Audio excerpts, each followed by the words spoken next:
Hello everybody, welcome to the Comic Gary Movie Show. My name is Deshaun, and today I'm here to review the latest in the new addition to the Saw franchise, Spiral. Now, the Saw franchise, in my opinion, and a lot of people's opinion, it's kind of like, for me, it peaked at the first one. The first Saw, I saw it when I was younger, was a fascinating thing. The idea of this man, the Jigsaw killer, punishing people, who have done bad things, and and trying to teach them a lesson through whatever happened through these torturous traps, was a fascinating concept. And I thought that first Saw, it had a great hook. It was interesting. It had a great mystery. In my opinion, I know some people don't. Like, the first Saw isn't that well reviewed. In fact, it's probably, the reason people talk about it is for the gruesomeness and, the gruesomeness of it. But that first Saw has so many, quote unquote, I would wager iconic things. From the swirly face puppet to the sawing off, to the guy sawing off his own little foot. There's so much to that first Saw that's just, to me, will go down. I'll remember it. And, I will never forget, as a child, well, not as a child, I guess I was maybe, 13, as a teenager, how about that? As a teenager, seeing that movie and seeing the twist at the end, where it turns out, fucking Jigsaw was the dead body on the ground the entire time. I'll never forget that twist. I'll never forget it, and just how it went down. It was crazy. And just the idea of, can you do it? How willing are you? How far are you willing to go for redemption? And and from the first movie, for me, it just, while the traps and the torture and the way that they were set up got more intricate and more interesting. I agree with some other reviewers who say that, that it just started to become about the kills and less about the lessons. Because the first Saw was as equally gruesome, but equally about, I am trying to teach you a lesson, the error of your ways. I am trying to teach you to value life. There's something to him. It's not just, I want to kill people. I am trying to teach you to value life. And if that means I have to do this to you so you value life, then that's what I'm gonna do. Trying to change individuals using that's what the whole Jigsaw killer was this guy trying to change individuals. And many sequels later, it kind of got awful, to the point where I haven't watched a Saw movie since 3, maybe 3, but I ain't watched one since 3 because it just got so stupid and ridiculous and repetitive, and there was no real thought put into any of the things that were going on. It was about the ridiculous twist that sometimes didn't make sense. He had disciples, all kinds of shit was happening, and I was just like, okay, this is just gore porn. Along comes Spiral, which isn't technically considered a Saw movie. It's a spinoff of Saw. It's from the book of Saw, so whatever. It's like someone was inspired by Saw. It'd be like if someone got inspired by fucking Jason Voorhees and it was just called Mask or something. It's basically a Saw movie, but it's not. But Jigsaw's not in it, so it can't be that. It is what it is. It's a Saw movie. But this movie is unique because it was conceived and produced by Chris Rock. And Chris Rock obviously stars in the movie as well, along with Samuel L. Jackson.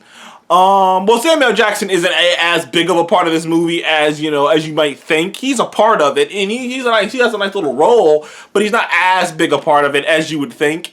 But, essentially, it's what you think. It's, there's a copycat killer. A copycat Saw killer who's going after police officers. What separates this Saw from pretty much every other Saw except the original, which is where it kind of harkens back to the original more than any other ones. is because, like I said, the original Saw was about a purpose. You know, like he wasn't just torturing people. He wasn't just doing this. He wasn't just torturing this guy. He wasn't just doing this for no reason. There was an actual legitimate reason for why he was doing what he was doing to these people. Is it wrong, disgusting, awful, and he should still go to jail for the rest of his life for doing it? Yes, but there is a reason behind it. There's a logic behind it. It's not like there's a logic behind it. And the same thing with this film, essentially. And I'm gonna, they get a little bit more political / slow social because this particular copycat who just probably be called the Spiral Killer. It targets police officers from this specific police officers, specifically police officers from the precinct that Chris Rock's character is at, Elijah. And the thing about it is, the reason he targets specific cops is he targets dirty cops. And the concept basically is just in a smaller, if I had to like grind it all down to something, like to say it. Imagine if one of the people that we've seen on the news, the awful stuff about, police brutality or whatever, or police doing too much. Imagine if one of those people who had their sons, daughters, mothers, whatever, taken away from them by an overzealous police officer, by a police officer making a mistake, by a police officer doing something they shouldn't have done. Imagine if one of those people decided to take the law into their own hands and they had the knowledge, the skill, and the money to do Jigsaw shit. And that's what you basically got. Like, I'm not going to spoil it for you, though the twist is miles away, but that's essentially what happens. That's essentially what happened. Something happened to the person who's the Jigsaw, to this copycat, and he basically is taking it amongst himself to fix the police department, to fix the American police system, by essentially taking out all the crooked cops, by essentially targeting crooked cops, and in the hopes that if enough of them get snatched up and brutally murdered, that cops will think twice before they do something questionable, something that might not be good, because the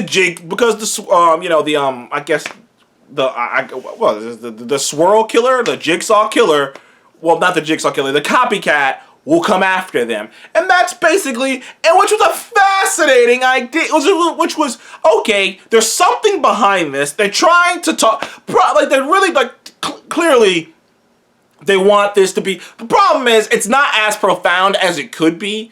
Because the question they want to post out there is, well, shouldn't I be able to do these to these crooked cops? Because the thing that's posted out there is, well, these cops aren't going to fix themselves. Crooked cops are going to always be here. The police system will never be truly fixed because the people who run things and the cops themselves will never truly want to fix it because the things have been done a certain way, and because the whole thing, they talk about loyalty and to find out that Elijah was Elijah, aka Chris Rock's character, is pretty much alone in this precinct because he quote-unquote ratted out another cop who did something bad. And, like I said, I don't want to get into all that in real life stuff, but is it believable with that a police officer, like if a police officer knew another police officer did something sketchy, that if they told on them, that other cops would maybe look at them with a side eye? I mean, I'm pretty sure that's probably a true thing that would probably happen. But in Chris Rock's character's case, it really fucked with his career to the point where no one in the precinct trusted him. To the point where they straight up just let him get shot at a certain point, and he just really didn't, at that moment he was just like, okay, so I can't trust any of you guys. And the whole fucking thing is really that the copycat killer, copycat Jigsaw, he's been sending messages and stuff to Chris Rock's character because it's all playing through him, and it's more cop stuff going on in this movie too, but it's all playing through him essentially because Chris Rock's character is the only good, genuinely good cop who also got screwed but because he was being a good cop, which, like I said, they're trying to make some social commentary about the concept is, at least the way they're trying to talk about it is It's impossible to be a truly good cop, because if you were to be a good cop and rat on a bad cop, all the other cops might look at you side-eyed, and that might affect how you get your ability to do your job. So in turn, being a good cop will get you screwed to the end if you're not willing to turn a blind eye to certain things. And I keep talking about, oh, there's a way things run. And like I said, it was a fascinating thought process thing they were doing there, and it definitely had some real thought put into it. They definitely were going for something, but it didn't meet the mark because it wasn't well written enough. Chris Rock is overacting a lot. Like sometimes he's fine, and then other times he's just over the top. I saw the twist coming a mile away. Not a single one of the people, like it would have been nice to see, spoiler alerts, not a single person gets out of any of these traps, and it would have been nice to, see someone get out of these traps.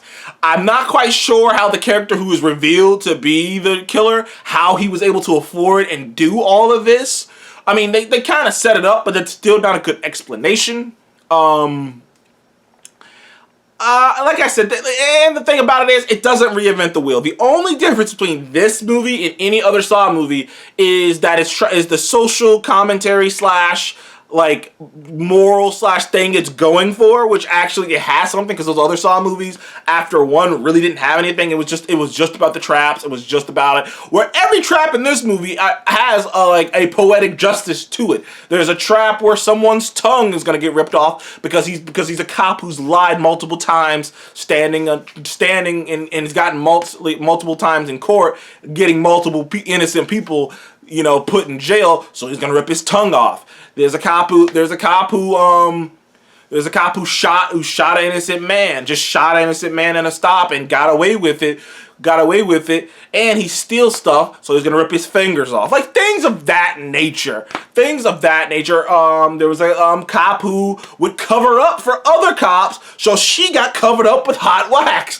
Things of that nature. They all had a poetic, justice kind of thing to them. And at the end of the day, I ended up liking this movie more than I originally thought. I thought I would hate this movie. I was just going to see this movie. Regal Cinema, Regal just opened back up over where I'm at. Commonwealth 20 just popped back up. I figured, hey, cool, I want to get out, I want to go watch this, I want to go watch something, and I didn't when there was another movie playing and this movie, and I decided, screw it, I'll go with this movie, and I don't regret it. You know what? I didn't have a terrible time. It wasn't as bad as I thought it was going to be. I liked some of the things in it. I liked the concept of what they were doing with this new Jigsaw character. The idea of him basically becoming a vigilante against corruption. Like the idea that he's a vigilante against corruption. Because every person he killed, he had a justifiable reason for killing. Now, maybe he shouldn't have done that. Maybe he probably should have just, the thing is, because they show it multiple times that he has the information to prove what these people have done. But I suppose, that's never even an option that's brought up. But I suppose in his mind, in his warped mind, if I brought this information out, all they would do is bury it. So I'm going to just bury them. Because there was never a time where, there's never a moment where he kills someone innocent. There's never a moment where someone dies, except for that tweaker, except for this, one tweaker who was, just one character. Other than that, no one else who dies is somebody who is, it's sad, it's terrible, it shouldn't happen. But I do kind of give the movie credit for not only the way it ended, which I was like, okay, that's cool, but also because, it did make me question, a little bit, a lot of these guys had it coming. When you hear what they did, when you hear what they've done, when you see the video evidence of it, when you know about, it's like, damn, man, maybe you shouldn't have murdered them, and it's like this is the wrong way to go about fixing the system, because, some people will say the system does need fixing, but, hey, man, look, I could sit down and have a conversation with him about that, which on its own makes him a pretty good villain, just because of his ideology. And that alone makes me give this movie a 6.5.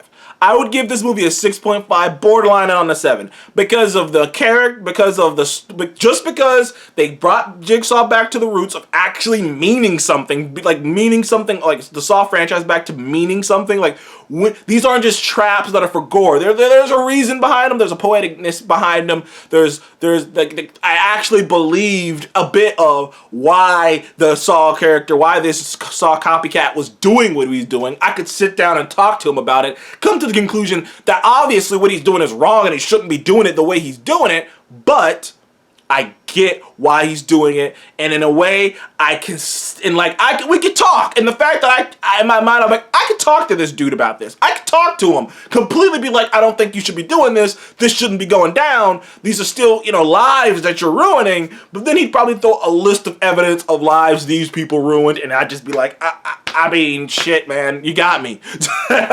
So, I had a pretty good time. I had a decent time with this movie. Thank you guys for joining the Comic Game Movie Show. Please remember to like, subscribe, and I will see you on the next one. Goodbye.